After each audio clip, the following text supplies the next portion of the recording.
আজকে আমি আপনাদেরকে আমের মোরব্বা তৈরি করে দেখাবো। এই রেসিপিতে কোনো প্রকার চুন পানি কিচ্ছু ব্যবহার করতে হবে না, একদমই সহজ প্রক্রিয়ায় আপনারা এই মজাদার লোভনীয় আমের মোরব্বা তৈরি করে নিতে পারবেন। আসসালামু আলাইকুম, ওয়েলকাম পান্নাস ওয়ার্ল্ডের আরো একটি নতুন রেসিপিতে। আমি এখানে প্রায় 1.5 কেজির মতো কাঁচা আম নিয়ে নিয়েছি।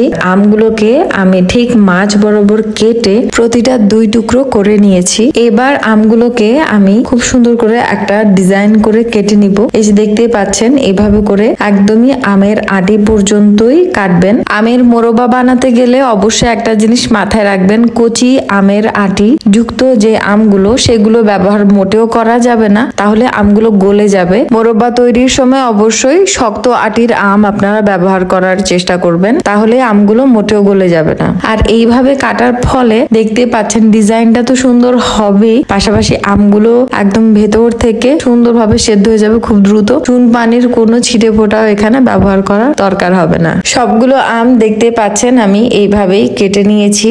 এবার এখানে আমরা অ্যাড করে দেব 1 কাপ চিনি। আম যদি বেশি টক হয় তাহলে আপনারা চিনির পরিমাণটা একটু বাড়িয়েও দিতে পারবেন। এবার এতে 1/4 কাপ ভিনেগার আমি অ্যাড করে দিচ্ছি। মেজারমেন্ট কাপের সব থেকে যে ছোট কাপ, সেই কাপের মেজারমেন্ট অনুযায়ী ভিনেগারটা অ্যাড করে দিবেন, তাহলে আমের এই মোরব্বা পুরো বছর সংরক্ষণ করা যাবে। আমের সাথে চিনির আর ভিনেগারের মিশ্রণটি ভালোভাবে মিক্স করে আমি প্রায় 1 ঘন্টার জন্য রেস্টে রেখে দিব, তাহলে এই চিনিগুলো ভালোভাবে আম অ্যাবজর্ব করে নিবে। 1 ঘন্টা পর চলে এলাম।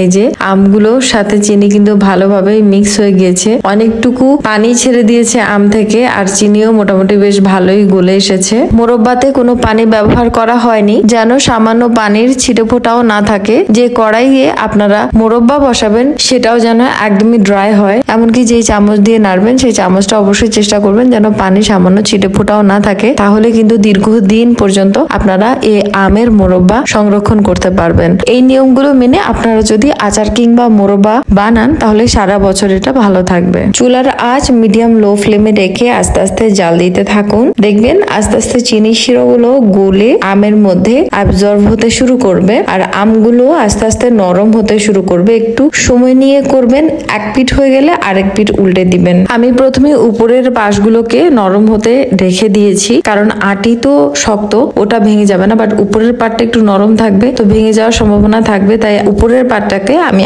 আগেই সেদ্ধ করে নিচ্ছি। সাথে আমি একটু ঘ্রাণের জন্য এখানে দারচিনি আর এলাচ অ্যাড করে দিয়েছি। এটি চাইলে পরবর্তীতে আমরা তুলেও ফেলে দিতে পারবো। আমার ভেতর চিনি শিরাগুলো মাশাআল্লাহ করে ঢুকে যাচ্ছে। চিনি যেন আবার একদমই শিরায় পরিণত না হয়ে যায়, তার জন্য আমরা এখানে ব্যবহার করব একটা গোটা লেবুর রস। লেবুর রস পেলে এই চিনি শিরাগুলো কিন্তু দলা পাকাবে না, ঠান্ডা হয়ে গেলেও এটা একদমই স্মুথ থাকবে, যেমনটা আমাদের মোরব্বার কনসিস্টেন্সি হয় অমনটাই।